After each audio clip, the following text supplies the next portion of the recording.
Well, welcome back to another season of Magnify. Today I'm joined by Jared Burkholder, David and Ryan Foglesong, and Alan Berthium. Together we'll share a conversation between friends serving side by side in ministry. I'm your host, Aaron Miller, pastor of equipping at Grace Baptist Church in Santa Clarita, California. Welcome to Magnify.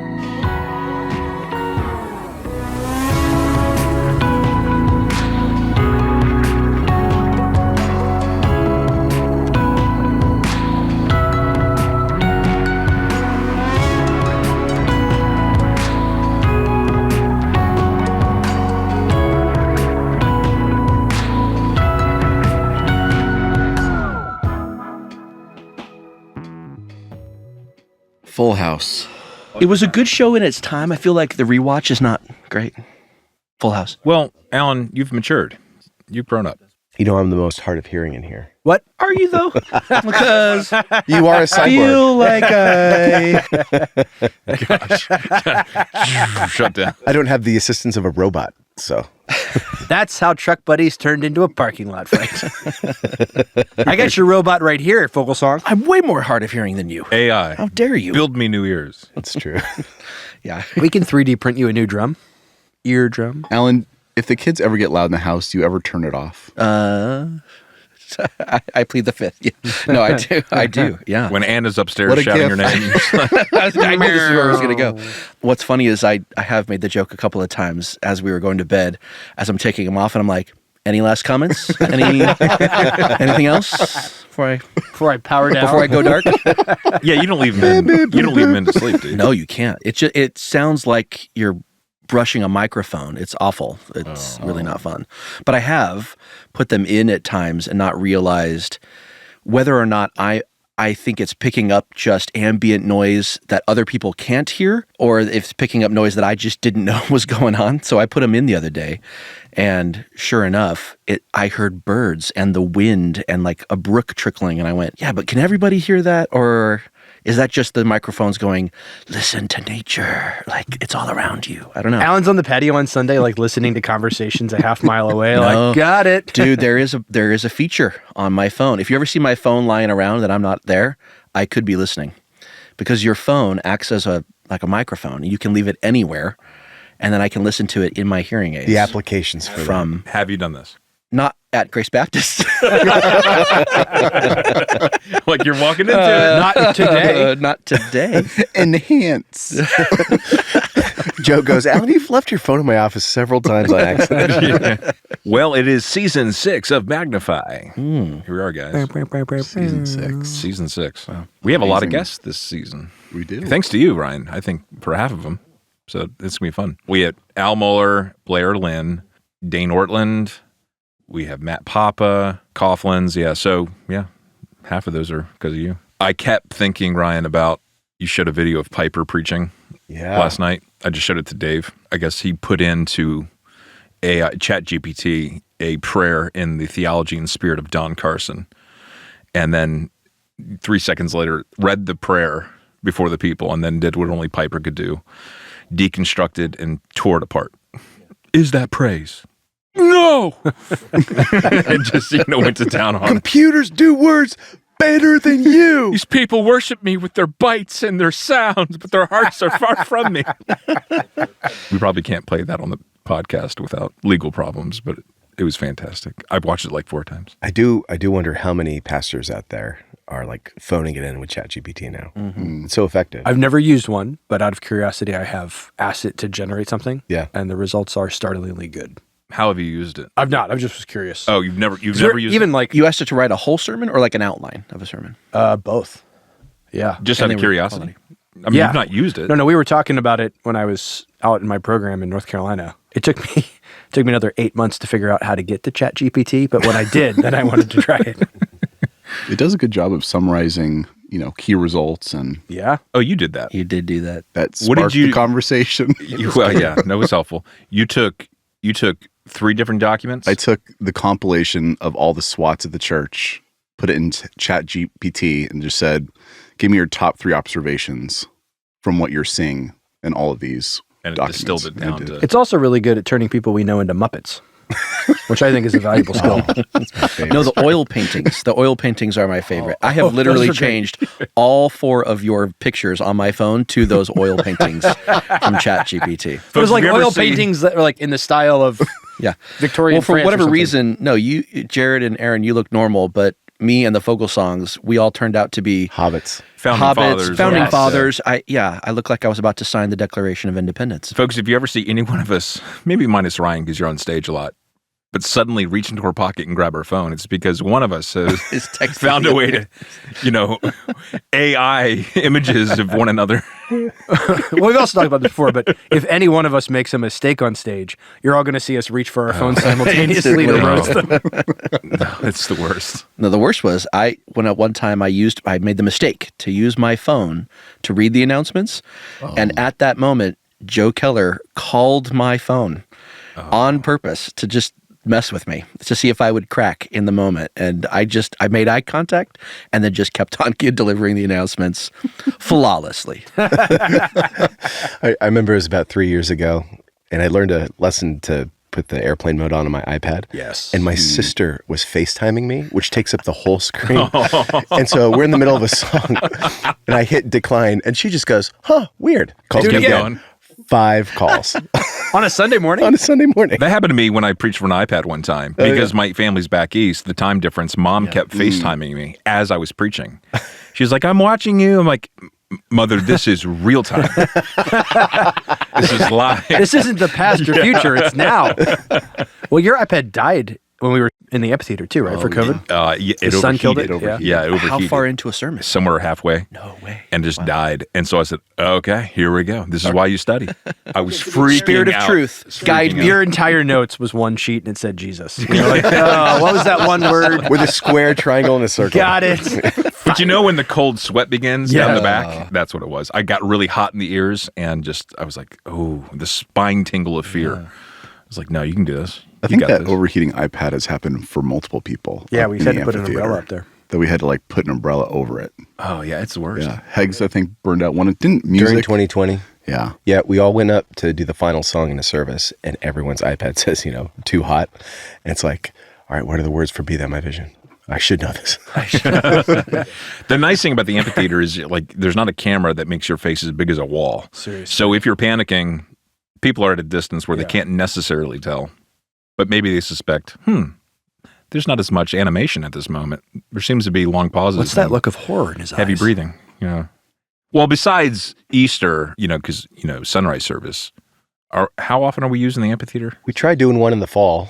I felt like that was fun. Yeah. The trick is, I think if we're going to do more events in the summer, we have to wait until those later hours, Yeah. The heat. until kind of the sun goes down, because it's hot. There's been a couple events that we've planned, and we go out there and it's 95 degrees, and everyone thanks us for moving the event back inside. Yeah. There was one year where there's a beehive out there, Oh, no. and they tried moving the queen or something, but they As one can't. does. As one does. But all the How do you bees came isolate back. And a queen? you call an apurist. Okay. I think that's what you call them. Like the I don't know. This is a Tell family us, show. David. We need to This know. is a family show. You can't say that. yeah, I think that's it. an apurist? But to Alan's question, Somebody how do they know? fact check me Does- you call her? What happens? because they're like specific to like moving specific bees, right? Come on, somebody help me. Is it like Brother, I do not. We are know. all Sarah, looking fact at check you me. with blank is it faces. like I a have bee's no wearing idea. a Read it crown? to me, Like, just how do read you it. know? It is. Sarah, what is it? A person who keeps bees, especially for the purpose of producing honey. So it's legit. Yeah. David. Look at you. Well done, Sheesh, David. you know where I got that from?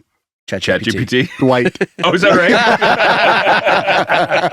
Thank you, Dwight. I know a really good apurist. And in that moment, everyone's like, wait, what? I like the amphitheater, but the trees can be both a blessing and a curse in that, yes, you want the shade, but it does block any nice gentle breeze. I mean, if it does get breezy up there, but it can also, the air can get really dead, One of the more fun events we had up there was with that one band, The Sing Team. the Sing That Team. was so much fun. Great. Blast. They were great. Ryan, can we have them back? Sure. You're the man My on the family arena. still Let's do it. listens to. We actually bought CDs because we're old, and we still listen to them. But the vibe was good. Yeah. And then like there was ice cream for the kids. The weather was nice. Yeah. It was great. I remember they described themselves as we're the Motown meets Muppets. Yes, and they were. They were Totally. When we had our staff retreat, the senior staff go on a retreat, folks, and we just kind of talk about calendar. We talk about ministry objectives, and it's a great time. this past retreat was probably, productive-wise, was the most in sync. In that we really know how to work well together after all these years. First couple of retreats were like, okay, I don't understand myself in this space, but I think we figured it out. We walked in the door, put our luggage down, and we were just in it. We didn't even turn out an agenda. We just started talking. Yeah. And going. The cabin could have been a better situation. That was something. Yeah. Yeah. That's why you want those super hosts. What do you mean? Yeah. Super Well, hosts? Airbnb has people who are like, hey, we're good at this. And they say, hey, you're good at this. And then there's other people who are there. I think what was distracting is that you couldn't capture any one theme in any one room. You had like 12 things going on. Bears was a consistent theme, like anywhere. Yeah. There were bears. Like the Yeah. warning you sent out of like, you have to close the curtains because they'll come up on your porch. And if they see, for instance, a bowl of fruit in your table, they'll enter. But in the home. same No, room, it doesn't say they'll enter the door. It says a bear who sees a tasty bowl of fruit can break down a door. Can't we all? Yeah, well, to be fair. Yeah, actually, do I love a grape. I thought a lot about this. I think there are so many rentals up there. So many, out of towners go in and rent, and they think they can just leave, hot dogs and burgers. Sure. So I'm curious to know if it's really a ton of bears up there, or there's just a lot of people who go up there not knowing. I don't know, but leave. every time I went out to grill, I was triple checking. Well, And Alan, the you showed the picture to me Yeah. of the claw marks right by your window. You're right underneath my window. And my room was the only room that had a door that led directly outside. Yeah. And that was, concerning. Right next to the window where my bedroom was this large log with very clear bear claw marks in it. welcome. And so, it's like they were looking in for a tasty Allen snack. And your room was just like Lego version of cinder block walls. Yeah. And then the bed was Again, in there the somewhere. theme being bears, a cactus, and the flag of like Ukraine or something. Like there was no, there was no through line to anything. And most of the TVs were all VHS based. So all like just the little big- VHS Yes. players, and Yeah, that's how you had to right. watch, Yeah. to entertain. But you know what really struck me was just gratitude to be together. Okay. Nice. Cool, dude. Thank you, Jared.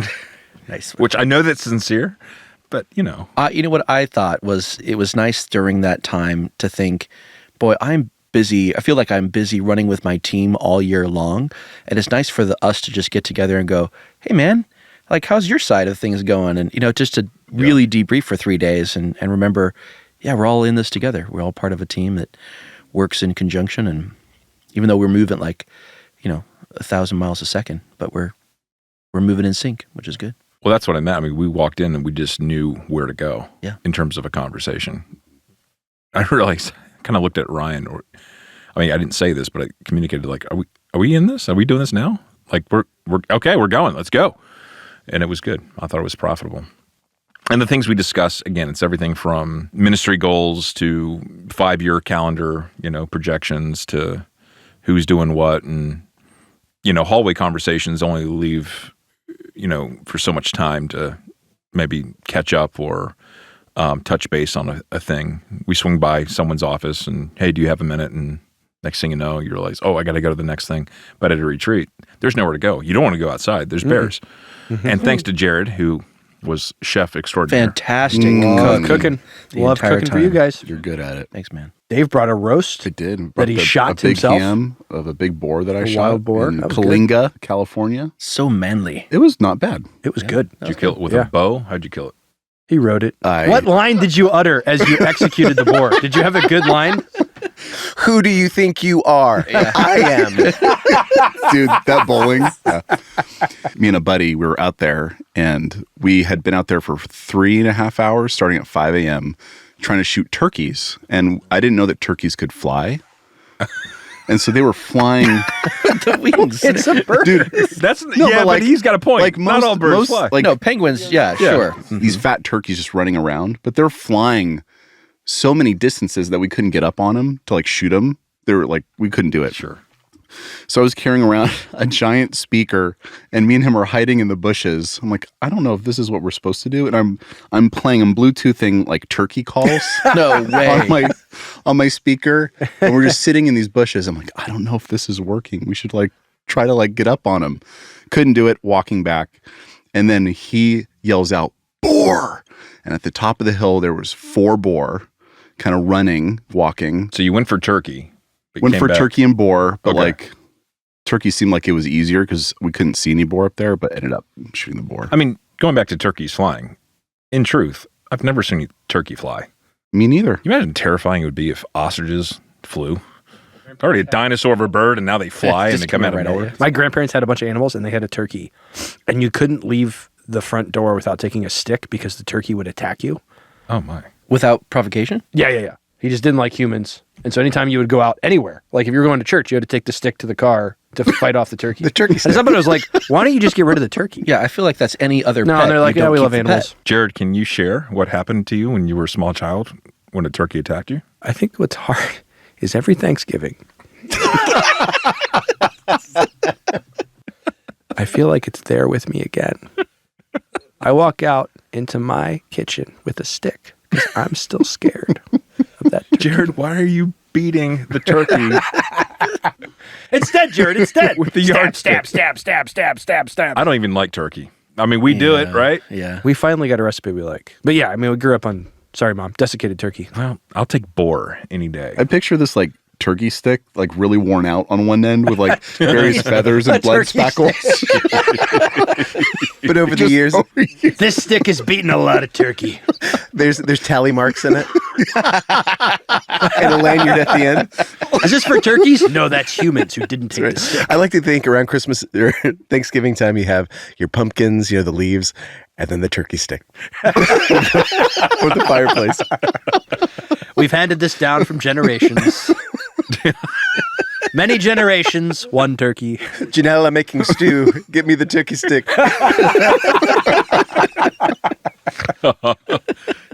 Children, are you disobeying? I will not spare the turkey rod. That's a Thanksgiving discipline. Me and Ryan growing up, we went on camping trips in our grandpa's RV, and we always made the stop in Mojave to get gas and maybe Burger King, and we always went to this AM/PM. But before we would get out of the RV, my grandpa would yell, "Grab the stick and hit the wheels." And so we had this like, Old-timey billy club. it was a billy club because he was And he Check was the a- pressure? Is that he was a military police. yeah. Okay. But like growing up, I didn't know what I was doing with it. And so we would just take the stick and we'd hit the wheels around the RV. And we'd like, okay, we We're did fi- it. we're- Sounds good. we're fixing it? We're fixing it. Sounds good. Go get your slushy, boys. But yeah, so we just hit. I don't think I We found understand out years later that cars. he just wanted to give us a task. I was gonna say, what was the point Am of I that? doing something wrong on my cars? Yeah. I've hit zero wheels. We've all never been done there. this. We've all been there in parenting. Hey, do this. Why do you want? Yeah. Why would you do that? I really have no thought beyond. Get some energy out. Yeah. Yeah. It's a version of all the vitamins are in the crust of the bread. Dude, Okay. that's I good. was actually Yeah. told that and still struggle to not eat the crust. That never worked. No. It's like it didn't make it taste better. Oh, the vitamins are in there. Okay. Let me start with crust first. It's usually like a threat. If you don't finish this, pain of death. Yeah. There were a lot of those growing up, though, like hearing, I don't know, the nutrition stuff. Like, so it's like the crust, and there were other ones. We drank Like, a glass of milk every Drink night. glass of milk Yeah. for dinner every for your day. bones. I've heard like 8 glasses of water is a little bit of a myth. In that you you need water, of course, but you can hydrate in other ways besides just guzzling water. Mm-hmm. So if you overdo it, oversaturation may not be healthy depending on the timing. Did any of you guys grow up with water bottles? Like we never had No. water bottles as kids. Our- We had a hose. yeah, we had a hose. hose, We drink out of it too. Our kids now, like they can't go out of the house without. Where's your water bottle? Well, in schools, Is it kids filled? are taking them to schools and stuff like that. Yeah, I didn't. Like grow how up did we survive the sun? I guess now it's more dangerous. Like What one happened? hit at the drinking fountain, maybe around 2 PM. You're like, oh, yeah. Good to go. I was like Kool-Aid and Sunkissed. Yes. Yeah. Oh, Kool-Aid. I still love Kool-Aid. To be fair, I did have kidney stones later in life, so maybe that was like a trade-off. Just, yeah, high immunity is mineral amazing. water, no filtration, None. just straight from the pipes underground. Dude, I tie the water thing directly to Mississippi when I had to count Mississippis to get the kid off, Off the drinking fountain. Yeah. Because after recess, you'd line up Yep. and like everyone would run to that drinking fountain and like you count the Mississippis and then you start to like push them. That is true. You always wanted more. Always right? wanted more. Or if you were in the back of the line, it was hot It when was you always got there. 5 Mississippis. And that's all you had to like That suck fluoride down. is just addictive. And look at us now. Strong teeth. At this point, all the listeners are just Fast Scanning forward. ahead. Fast forward. What's happening? Well, I'm actually curious. What is the problem with fluoride again? It does something to your pineal gland or something. Okay. See, I think that's the problem. there's all sorts of things that I'm getting in my 40s. I start looking at the labels more, looking at the ingredients, going like, okay, metabolic health, yada, yada, yada. Here we go. I could no longer have caffeine. That was Oh, a revelation that's of turning 40 this year was no more caffeine for me. So the tea you're drinking, Is decaf. Yeah. There's no caffeine in it. I realized that I had some sort of a thing where I would, if I went 2 days without drinking caffeine, instant migraine for like the whole day. It was awful. so what was that like transitioning? That was hard. I mean, because who doesn't enjoy, go out to lunch and have a Coke or whatever, go to a ball game. I love tea, love tea. I have so much tea in my office, it's unreal. And all of it's caffeine, and I had to make a dramatic shift. And I was like, oh, this is what being 40 is like. How long did it take? No, I did it pretty quick. I mean, because the migraines were awful. And I was like, well, I'm done with that. Did you get the DTs? Yeah, that's what it was. Yeah. I was like, if I go back on it, I know 2 days later, like if I have today a Coke, I know that in 2 days I will suffer for it. So I was like timing it out, or I just have to stay on it, which is not a good decision either. Can you describe your whole tea journey? Because it's kind of amazing you never got into coffee. Yeah. So my dad drank coffee all the time. Every morning I woke up to the smell of coffee. I still associate coffee with like love and warmth and home. When Anna and I first started dating, she was working at Starbucks. So I love the smell of coffee. I try coffee every month and still can't get into it. Like this is I'm like, one day I will conquer my coffee thing and I'll get into it, but I can't. And tea, my mom always drank tea in the mornings. So I would drink tea with her. And then I wasn't, I just enjoyed that iced tea. I grew up in Southern California, so iced tea, had tea all the time. And then when we moved to England, like you don't have a choice. Sure. You go to someone's house, you will drink a cup of tea. And then if you go to visit someone and then an hour later go visit someone else, you're going to get another cup of tea. So I was probably drinking, I don't even know how many cups of tea. And it's such a social part that you get ingrained with it, where Anna and I would go home and make ourselves a cup of tea. And I'm like, why are we doing this? We've already had 5 cups of tea today, but here we are. So maybe you were an addict? Oh, you know what? Hence the detox and all of the, yeah. I mean, if Now I that had you like say 8 cups of coffee a day. I was shaking. I don't know. I was anxious all the time. I don't know what's going on. In seminary, I was up to like 9 cups of coffee No way. a day. Yeah, it's pretty bad. I had to cut back. And then when I did cut back to maybe 3 or 4, the headaches and everything. Yeah. 9 cups is a lot. So, Alan, do you ever do coffee decaf just for the taste? No, I mean tea or coffee? Coffee decaf. No, I don't. I've tried. I mean, I keep trying coffee, Okay, so but decaf coffee does the same. I mean, there is some caffeine Yeah. in the there's decaf. there's but- always some caffeine. Yeah. Yeah. You just don't prefer the taste of coffee? Is that the... Is what it is. Yeah. Yeah. So I keep trying it because I'm like, I love the smell of it. I can't get over. I would rather have coffee beans in my room than anything else.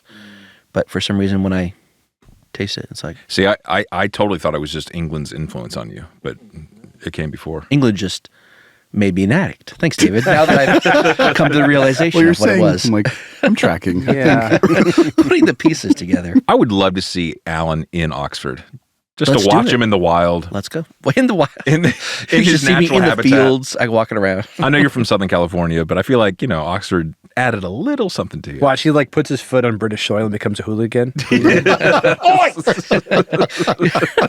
I had a severe accent problem. So I'm one of those guys that, for whatever reason, I'm a chameleon, and I had roommates in college at Masters that were from Newport Beach, and suddenly I spoke like I was from Newport Beach. Everything was, bruh, dude, what's up, man? And then moved to Oxford, and Anna was like, Alan, it's cringy. Like, you have just suddenly become British. You're there day 3 and you're like, I say, old No, I do. I'm like- do you mind I'm passing like- me a scone? I'm like, Anna, pop the boot of the car. I'm going to get it. And she's like, what are you talking about? It's a trunk. No, when I first met So- you still had a couple terms. I'm I like, hey, still we do. call that a shopping I can't cart help here. it. That right there is a bin. It's not a trash can. I still call it a bin. Sometimes I'll say mate without even knowing it. I'll be like, cheers, yeah, mate. Yeah, I've heard or something. That. Yeah. The loo. Like if I have to go to the bathroom, I'll say I have to go to the loo. Like there's just some words that stuck with me. My favorite Alan word is adult. Oh, that's true. That's true. What is it not? Adult. It's that adult talk. Well, let's settle this in the parking lot. Let's go. Let's go. Yeah. I think I remember you saying narthex in regards I to our have lobby. never in I'm my just kidding. life said the word narthex. That is Foyer. total fabrication. No, the one that Dr. took the Seuss longest character. time was the Bible books. Because the Bible books, as a teacher, you're using scripture. And there, it's not 1 Peter, 2 Peter, it's 1 Peter, 2 Peter. Right. And that took a little bit of getting used to. But once you ingrain yourself to say it, it's actually harder to stop saying it. And the one that stuck with me for the longest was Isaiah. I said Isaiah all the time. I still say Isaiah sometimes. Or Habakkuk. Nope, don't say that. Ganassis? Is that what you think? I had a prof from England, and he was Habakkuk. I was like, I don't think so. I'm sure you're right, but I'm not doing It it. sounds like a midnight nightmare. That's true. Have you seen the Habakkuk? Hides under your bed. There was a guy from South Africa who taught one time, and he invited us all to open our Bibles to Philemon. Oh. I went, Philemon? I don't have a Philemon in mind, but it was Philemon. Philemon. But I asked Michael about it, and he says Philemon. I was like, are you kidding me? It's Philemon, not Philemon. I learned a couple weeks ago. I was driving with There you go. Michael, and we were talking about different terms for things, and he said, "Turn out the robot." Yes, yeah. The robot. Yeah, it's what we call the street lights. The robot. Call it a robot. Oh, I mean, yeah, it is, I guess. It's a machine. He missed the best opportunity. And I'm like, so what do you call robots? He could have said street lights. You didn't ask him to explain that? He just said that's just what we call it. Sure. I mean, they don't know why we don't know why we call it whatever we call, So it's a new ministry season. We're kicking off. We did a lot of helpful tilling of the soil on our retreat. What are some things that we're looking forward to on this turn of the calendar? I thought we had some good success with the Behold worship nights that we had this past year. It's been neat to kind of resurrect the idea of having multi-church partnerships all coming together on an evening and worshiping, walking through the gospel together. Yeah. So I'm excited to continue to develop that this year and maybe add a couple more churches to that. Jared, what about you? Yeah, we're launching, I think, 5 grace groups, Nice. which is exciting. And would love to get in the rhythm of every 6 months or so, kind of the beginning of every new semester or ministry season that we would do that. Got some really just wonderful leaders who are already doing the kinds of things that we want our grace groups to do, so they get to model it really well. So I'm excited about that. Yeah, I mean, you're training with them and kind of getting the DNA of grace groups into them.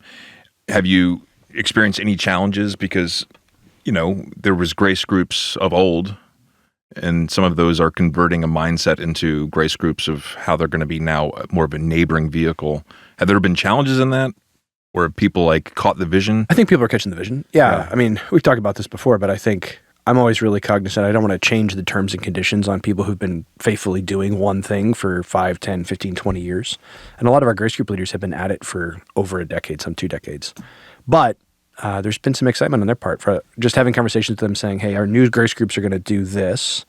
Would you just be interested in maybe walking through this training curriculum? And several are already doing that, which is kind of exciting. Yeah, that's sweet. I'm looking forward to seeing that be more established as kind of a core piece of our DNA. Again, grace groups is something that our church has always kind of had in different forms, but with a neighboring focus and that being kind of the driver behind why they exist and how they're going to multiply, it's going to be exciting to see it take off. For a couple of our listeners, can you explain the difference between a grace group and an ABF? Well, again, I kind of already mentioned grace groups have more of a neighboring element in the life of a community. So Not on a Sunday. not on a Sunday. So if you'll remember this past year, earlier in the year, we had that big map that we put out of Santa Clarita out in the lobby where people were to identify with a little sticker kind of where they lived. And it gave everyone just a snapshot of where the Grace family presents themselves in Santa Clarita. And so when you look at what do you want to call it, the 5 boroughs, so to speak, of Santa Clarita, we're looking, I mean, this is essentially Jared's thesis, right? You did a whole doctorate on this, and you're going to infuse it into our church's DNA. We want to neighbor well and be very present in the community outside of just the campus walls here on Copper Hill.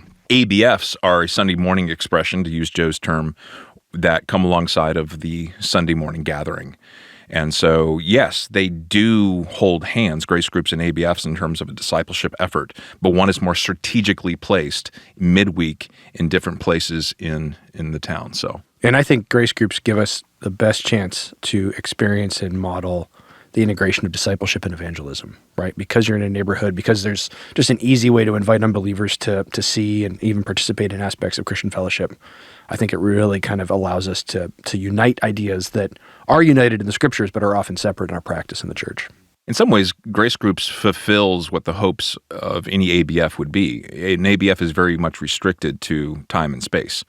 Right, we're up against a hard hour for our gathering services, or kids are in the nursery or in Grace Kids, and so we have to break that hour. Whereas a grace group can be a continuation of a fellowship that has, again, the driver to reach the lost in the community. Again, it's not that grace groups can't partner with ABFs or grace groups can't spin out of ABFs, but it's not a necessity that people from one ABF are in one grace group. It's not a one-to-one correspondence. There could be multiple ABFs represented in a grace group meeting in a home, depending on where people live. So you're taking kind of the mission and the heartbeat of our church and driving it into our local community. I mean, that's what I'm excited about. Not only working with Dave on the preaching schedule, like as we think about what comes after Matthew, but also just really exploring together as pastors and elders, what do we mean by being local? What is a local church? And strategically, how does that play out as we continue to kind of envision ourselves in this town in an intentional way? So I'm excited about developing that, along with developing the leadership residents, the cohort that Joe and I meet with, and you guys increasingly are a part of, to see that expand and see all that God. All the people God has brought to our church that are ready to be kind of turned out for leadership and positions and serving. And it's really, really encouraging. Really encouraging. Alan, what about you? You got some changes that... Yeah, I think the biggest one that I'm excited about is having Christian part of our team. Yeah. It's really, really cool. Having just seen him for 3 years, how God has used him and developed him as a leader of men, but also just a very capable pastor's heart. He loves people, man. He gets them. He knows how best to guide them, and he's such a good teacher as well, man. That kid can preach. So thankful for him, his leadership, and what he's bringing to family ministry. So. And what's new for you? Everything's new for me. No, it's great. I've really got an opportunity to expand care and discipleship, draw people back to, as a congregation, how do we care for one another? That it's not just seen as something that the pastoral staff do towards the congregation, but that there is actual soul care happening in the pews among the people. And that as they care for one another, as they grow in God's word and in their capability to administer the truth of God's word and just genuine help to the people next to them, that our church is going to grow from that. They're just going to, be stronger, be able to impact more than what we often do is sort of isolate ourselves as like, here's what I got out of church, and it'll become to, here's what we're getting as a community out of our church body. So yeah, thankful that care is becoming just even more robust. Yeah. And so, Dave, if you could just make all of our hopes and dreams happen with what you've done. That would be Sounds great. good. Sounds good. Your initiatives are my initiatives. Dave, talk to us about the Makers thing. Yeah, I'm looking forward to the Makers thing. I think it's going to be fall of 25. We'll start to promote it. I think spring of 26 is when I'm probably going to start. But yeah, kind of Makers meets, Makers shares, and a Makers conference at some point. Can we define what that is for people? Just desire to bring little landmarks throughout the year where people who make or creatives can have a place just to know who each other are for the purpose of community, yes, sharing each other's crafts, and just service opportunities within the church. You kind of utilized that this past Easter, right? With some artists who made different, I guess, trees or whatever. Yeah, me and Ryan worked together. We found some artists who, one of them was an accountant, which was great, but he also does art. So we used him. We used Mark Henn and Sherry Simpson, and they all had a different version of what they thought. We sent them like a little breakdown of what the tree description is, but we left it up to them of how they wanted to paint it or draw it or whatever. And that was just really cool. That's it was awesome. Great for our church They were family. incredible too. The artwork was incredible. It was Like I really just think cool. about like if we keep doing that, to have our hallways filled with like artwork that our people have made for this church is incredible. Yeah, I think there's just a lot of artists. I mean, I was one of them growing up who had to be pursued or like taken out of my little like nook in terms of art. And I think there's a lot of artists like that here at church. And just giving them a place to get to know each other first. So community first, relationship forward, and then opportunities for them once the relationships are there to just share. Like, here's what I like to make. Here's my process. Maybe I need to grow in my process. So we'll have some interviews with different makers that I want to do, and Q&A time, and then table time, just getting to know other artists in your specific craft. So I'm really looking forward to it. When you think of makers, when you say makers, you mean more than just painters and Yeah, anyone who drawers. makes, and I think anyone who makes. So I think people who code are makers. Yeah. They can arrange different elements of characters to make something happen on the other end of a coding structure. There's people who are architects. Everyone, I think, likes to make something, and there's just a lot of hobbyists here at Grace. Like I met one guy who's like, "Yeah, I just started learning 3D printing. I just figured it out." I'm like, "I'll just make stuff." You have a place here. Like, there's a lot of people like that. Like, you like to cook. Is there a place for me? You're a really good chef. I would consider that making. And so I think there's even opportunities to share food and share like things that you like to make in terms of that. So it's Is there a very overlap broad. A bake-off. into Ryan's area? music. With Grace Yes. Theater, musicians, Yes. Performing arts. performing arts. The gospel speaks into every area of art. And oftentimes, I mean, I think back to kind of an early life as a creative. You're developing your craft kind of therapeutically. And then later on in life, I feel as I talk to people, they want to be pursued. They want to be commissioned because they don't know how that thing fits within a church. Sure.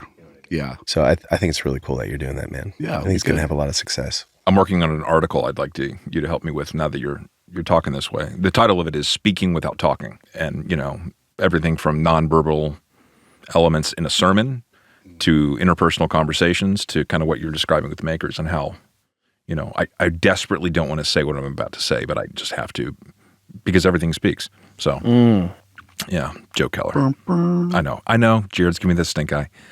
I know. But it's so But a great helpful. intro for your article would be, I'm able to communicate more with my eyebrows than most people are with their whole vocab. It's a true story.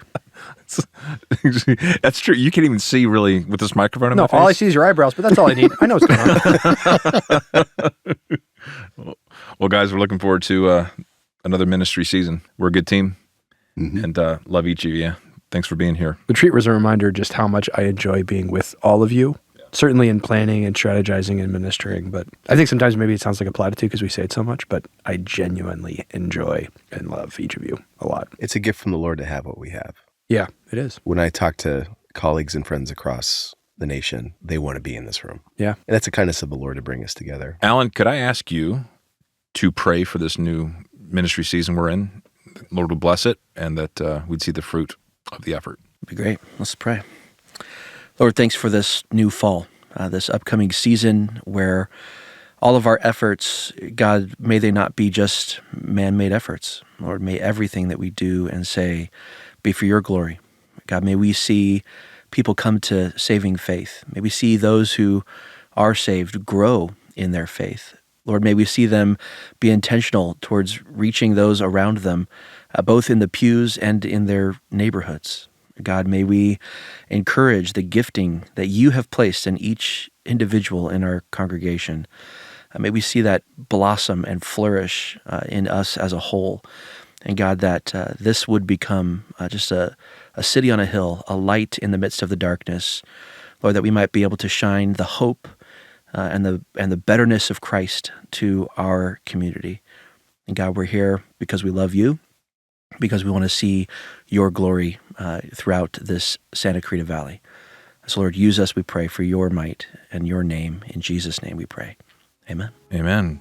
Well, folks, season 6 is underway. Thanks so much for streaming in. Hopefully you're able to join us next time for another episode of Magnify. Thank you so much for joining us today. Make sure to subscribe to Magnify Podcast so you never miss an episode. If you enjoyed this episode, please share it with others, post about it on social media, or leave a rating and review. And if you'd like curated bundles of episodes grouped by topic, visit our website at gracebaptist.org/podcasts. Thanks so much for streaming.